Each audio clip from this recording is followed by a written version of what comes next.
Charlie, what do you think of this cooler temp? It's pretty nice, isn't it? We got a lot of molds to pour tonight.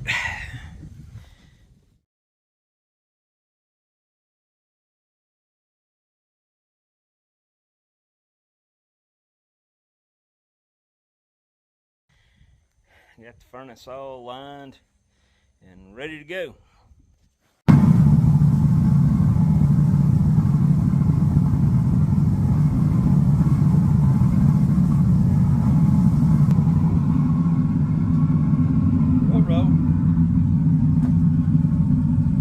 Got a kink in the hose.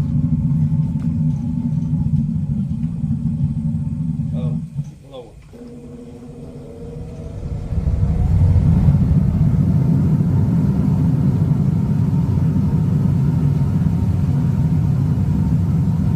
Yeah, I gotta watch all that. Don't sound right when they walk around in here. I'm gonna go ahead and pour them. See if I can pour these. Motor going out. It's cooling down on me.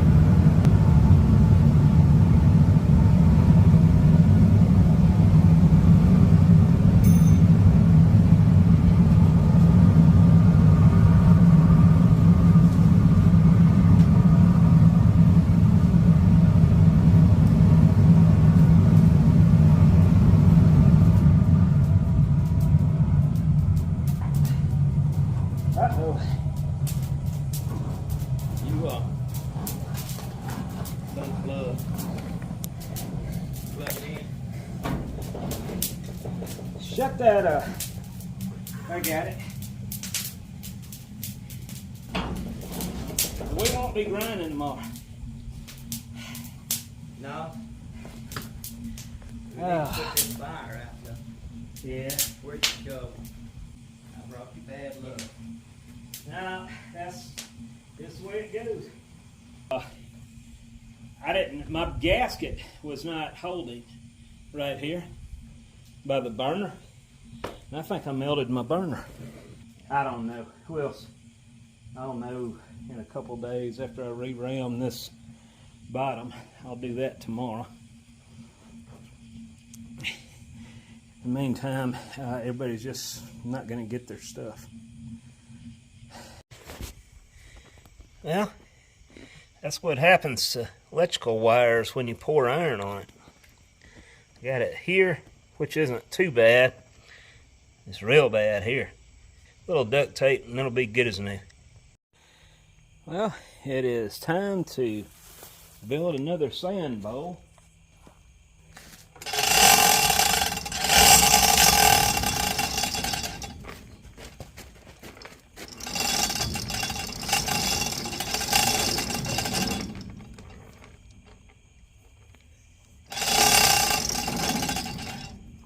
Go on, buddy.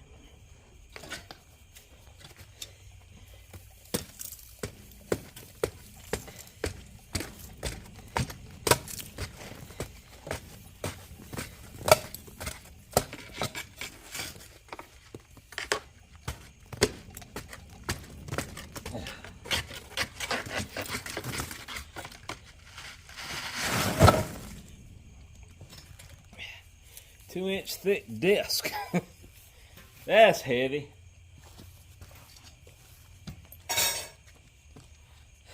All right.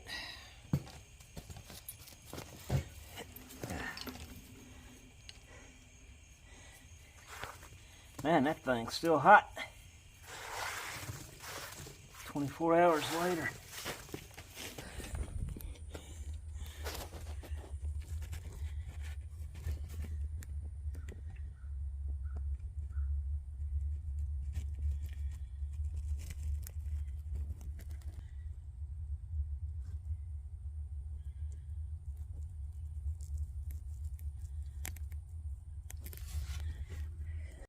So I got a heating lamp in here, and I'm going to just let that set for 24 hours with that going. You can see the bulb up in there. And I'm going to, I ran into an issue. I noticed right after I fire this up, a lot of the sand comes up in big chunks. You know, it kind of rises up Of course, when the iron melts in there, it all settles back down. But let me show you something. This is the cookie that I took out of the furnace. Yeah, we had probably about 300 pounds there. I just shut it down and just let it set in there, and just wanted to take it out in one big disc, and a mighty heavy disc, I might add. But when you look at the other side of it, now this is the top of the cookie, or the top of the iron disc that was facing the top. Now when we go around here to the bottom, you see all that lamination? That's where the sand buckled and iron ran up under those sheets of sand. So it hasn't been an issue as far as pouring, but I don't like it. Now, people that run cupolas, when they ram the cookie, which is basically this same thing as this sand bowl, they generally, after they ram it up with, some of them use 50% clay and 50% sand and build their cookie like that. And then they tamp dry sand on top of it, which I don't understand. I haven't been doing that. I see no reason for it, because by the time you get through ramming the sidewalls, the very top is sand. It's drying out. So I don't know. I don't know if there's, I might try that sometime, but we're not going to do it on this one.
a chance to torch this, so it's going to probably pop.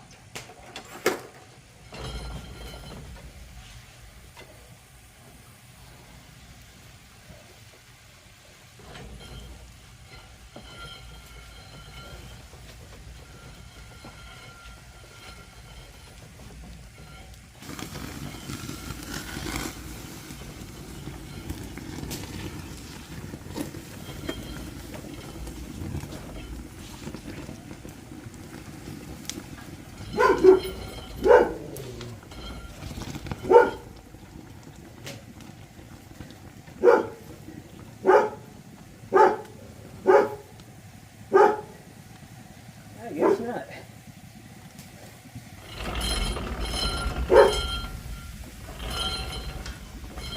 I'll tell you what, I hit this right on the money tonight, which is odd. Well, guys, this went much better tonight, and every single one of these molds filled. But this particular one here blew out, as you can see down there. We're most likely not going to have a good casting there. The others, all the buttons filled. You see them right there, every single one. These are the 9s and 12s, 9s and 12s, 9s, 9s, 9s, 9s.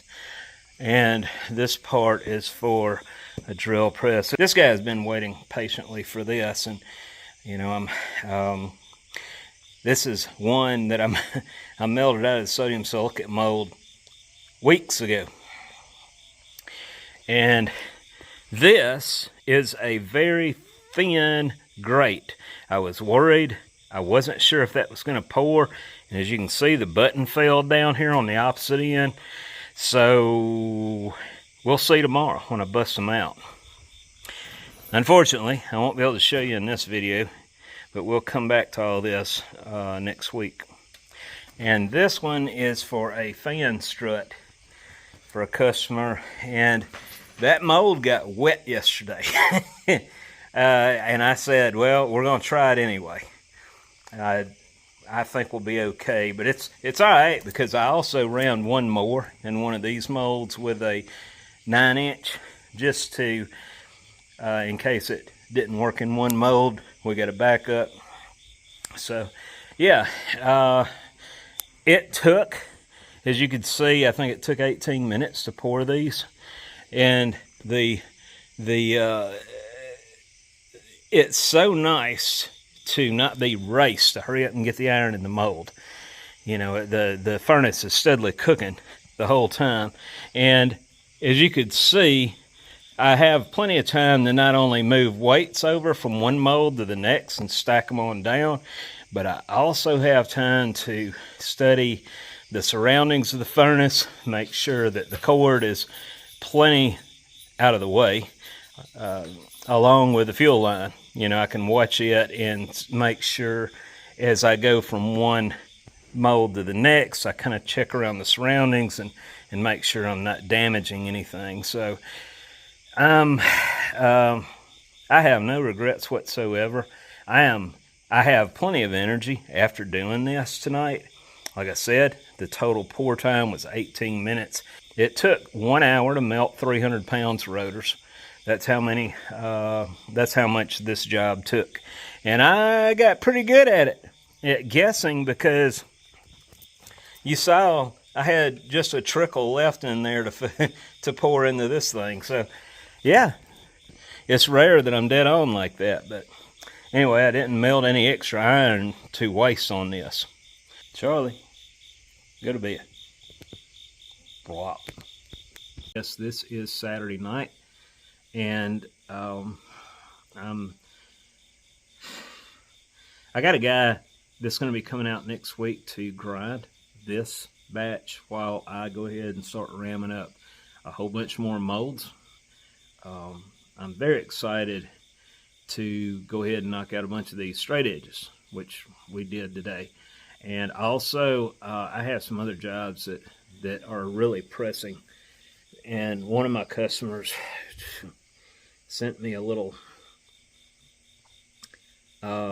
money up front for his job. So now I got the pressure on me to get him out the door. I told him I'll do my best to try to have you in the works in 2 weeks. And, you know, which I always mean, but you never can. It's almost impossible to guarantee anything. Actually, Elon has an easier job than I do. As much pressure as I'm under to make sure everything goes smoothly. And every single time I do a pour, it's still like this. All the planets have to be aligned. Everything has to be just right. Luckily, my furnace is just right now every time I fire it. I've got some kinks that I need to work out. Electrical, I need to come up with a way to drag my electrics along with my fuel line to where they never get hung up on anything or touch anything hot. They need to be clearing the floor in the future. And I think I know what I'm going to do. But also, Stan gave me some extra track, trolley track, that is what we use with this furnace. And I'm thinking about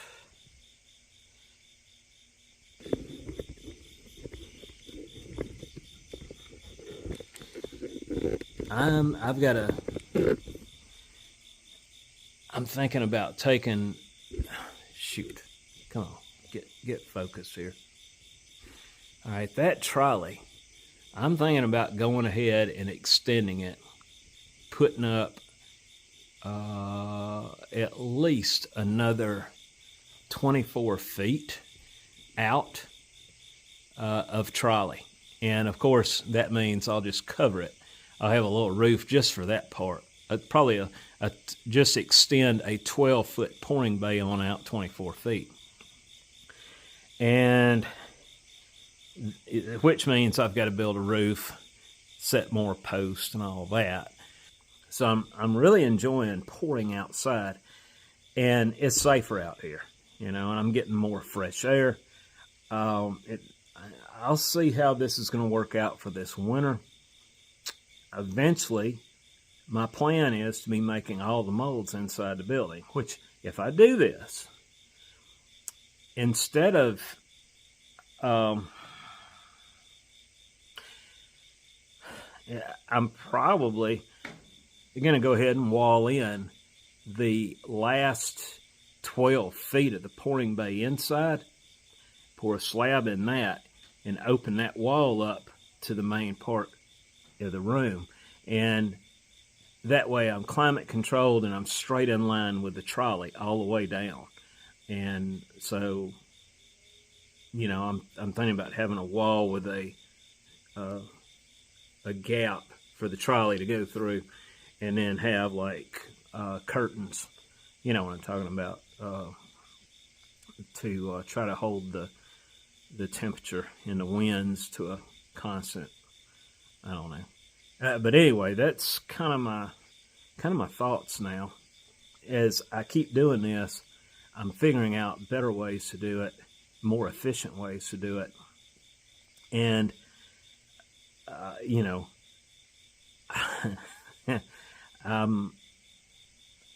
I've come a long way from when I first started this. I had a vision that I want to expand this. I want to be more efficient. I want to be more productive. I wanted it to, you know, but I wasn't sure how I was going to do it. So I started touring other foundries. And I'm going to tell you, that's a big mistake. Don't even try to copy what somebody else is doing, because it's every foundry has their own. Now Nate's foundry, I could see the flow. I can understand it. But I've been to some, man. You try to draw a spaghetti graph of their flow, of their processes.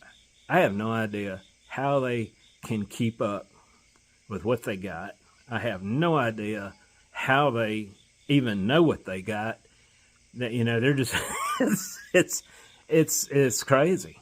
And then the molding end, the pouring in, the shakeout end, none of it was in line. You know, my thought process is, and that's kind of the way I'm doing it. I'm doing it my way, and it makes sense the way I'm doing this. So, yeah, I've got control over this process, and it's still gonna change. You know, there's still gonna be changes, and I'll change my mind about something later. But the thing about the extending this trolley on out 24 feet, at least 24 feet, that's going to happen, no doubt. This is for my neighbor. He's out. He's on the lookout, and I told him I'd mention this. He's looking for a loader control valve for a 1980 skid steer. It's a New Holland L445. Got all that right and didn't have to read it. But anyway, like I said, it's a loader control valve. And if you have an extra one, a spare one for parts, contact me and I'll hook you and this guy up, because he's really needing one. Well, my friends, I'm going to let you go for now. I'm going to dump all these tomorrow, and I'll resume filming that for next week. I want you to have a safe, enjoyable Labor Day Monday, and I'm going to be working on Labor Day. Ironic, but yeah, me and Charlie are going to be hard at it. I'm doing everything I can to get as much stuff out this door as I possibly can, and before we leave for New England in October. So, and it's closing in on me fast. So I guess that's it. See you later.